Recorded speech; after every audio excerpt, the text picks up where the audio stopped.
My name is Professor Richard Laing. I work in the Scott Sutherland School of Architecture and Built Environment, where, along with Gokai and David, we lead research activities within the school.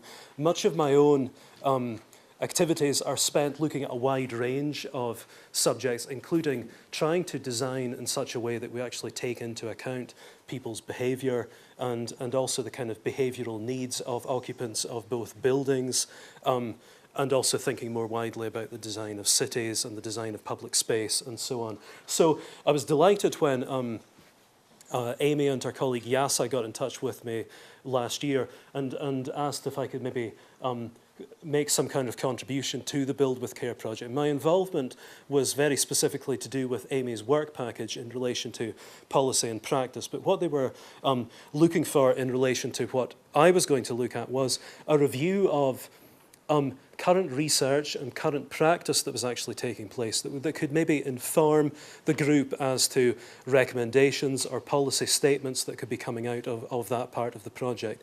That then extended into quite a, it was a fairly short-term study where I was dealing with the various project partners and trying to record as much as we possibly could accessible information that we can all get our hands on to do with the kinds of things that Jean was just speaking about, national policy that exists within the countries that are represented within the project. So at the end of my involvement with that particular part of Build with Care, I produced a report which has a fairly lengthy literature review section, but a much longer section that actually directs you towards national policy and national regulatory statements. So I believe that report is now available on the Build with Care website. So I would say in comparison to John's excellent talk, I would say that I'm perhaps giving a talk this morning that is more trying to give you an overview of what was actually contained within my work. And if you're looking for specific web links, I think you can get that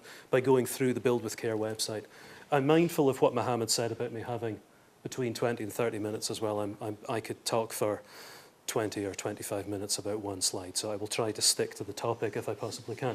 But what I was going to be talking about, we're taking you through how did we actually deal with policy within the project, say something about current research and the way in which European research in particular is changing and the way in which it has changed very significantly in terms of particularly framework funding and the kind of funding that is available through the likes of Interreg, in terms of what kind of actors are maybe involved in actually leading this research.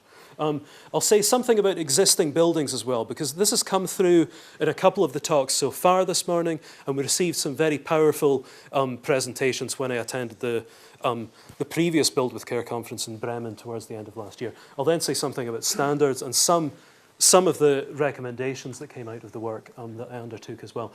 Now, current policy at the European level, as we've heard from Jean in quite a detailed sense, is embodied within a number of plans and strategies which then relate either at the European level or kind of drilling down to the national level in terms of either legislation or in terms of recommendations through things. In Scotland, for example, we would recognise planning advice notes as being something that at a higher level would have at some point been originally either instigated or influenced by something that was maybe happening at a higher level.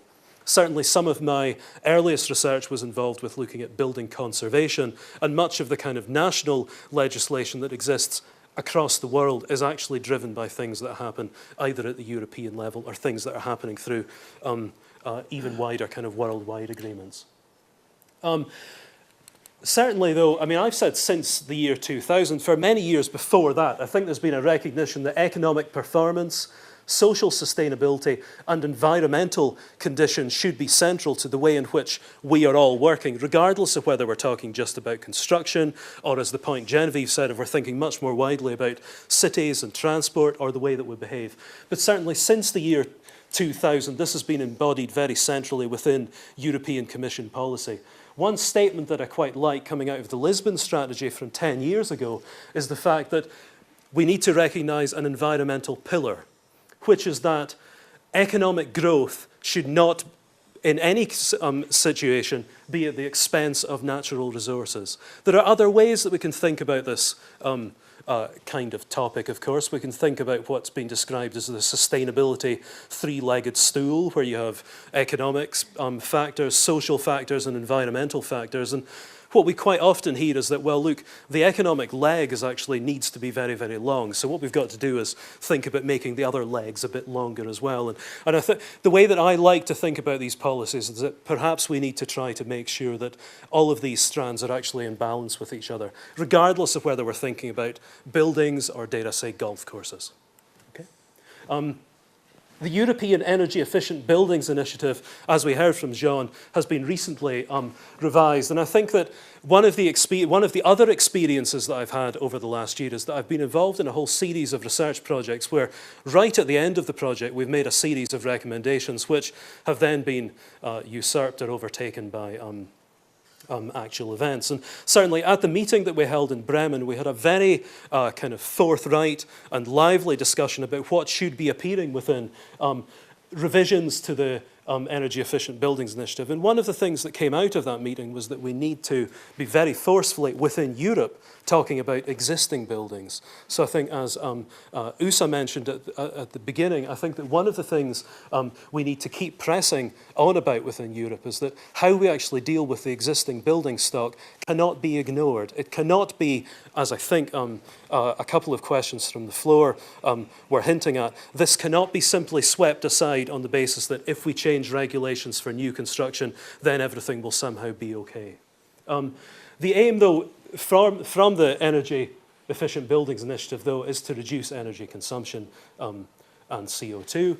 This has led, though, to, and I'll speak in a moment about research budgets, but this has actually led to very significant amounts of money being released to undertake industry-led research and demonstration projects. Now, certainly within the likes of the Framework Programme, this has been able to redirect around about €1 billion of funding, which is going to be directed towards work looking at energy efficiency, yes, within existing buildings, projects looking at trying to develop new technologies, and projects trying to look at how can this actually be implemented in a real sense.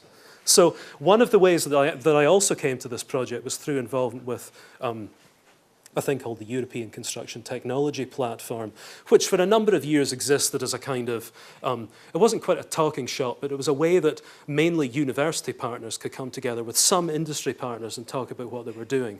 More recently, though, this has turned into a joint technology initiative, which in the UK has been led by OV Arup, and they are very much at the forefront of trying to direct how certainly a large amount of this money can be spent, and all of this money is going to be spent using industry partners. So the days in which it was possible for European universities to, it wasn't impossible, for example, 10 years ago that I could meet 5 people at a conference. We're all from different countries. We could have a brilliant, nice academic idea. We would apply to Europe and they would give us €5 million. That would be the nice situation, of course. That is going to become increasingly a rare situation, and I would perhaps say that in 5 years' time that will almost never happen. The situation now is that European research money, certainly at the larger scale, is being directed towards projects where those projects are either led by industry partners or where industry partners make up a very significant proportion of the consortium. So the place for industry within future funded research is clear, and I think what we mean by research in a European context, certainly to do with buildings, is very rarely going to be addressed through projects looking at blue skies research. I think almost all of the time these will be very practical, very applied projects where at the end there will be new knowledge created, but there should also be demonstration of how that knowledge is actually making a difference. So I would certainly argue, and we discussed this in Bremen, it is vital that any strategy emerging from Build with Care actually takes this into account. And the strategy should include methods and approaches which can actually transform the way that we build. And I've liked the discussion so far this morning, which is about transformational thinking. We're not talking about, although there have been examples of the ways in which we can use regulation to try to cut or change the way that we design new buildings. I think we need to think about this in a way that we're actually transforming the way that we think about how are we going to use these buildings once they've been constructed. And certainly, coming out of European research at the moment are certainly very clear roadmaps towards how we are going to achieve some of these real changes. So in addition to Europe, as was pointed out, coming out with quite glib statements like 2020. This is, in fact, being translated into real roadmaps which are trying to direct research and demonstration projects to trying to do things on quite a large scale in many cases. So there is also a move away from the kind of one-off buildings where we've got demonstration projects towards projects which are showing how we can actually roll things out on a much larger scale.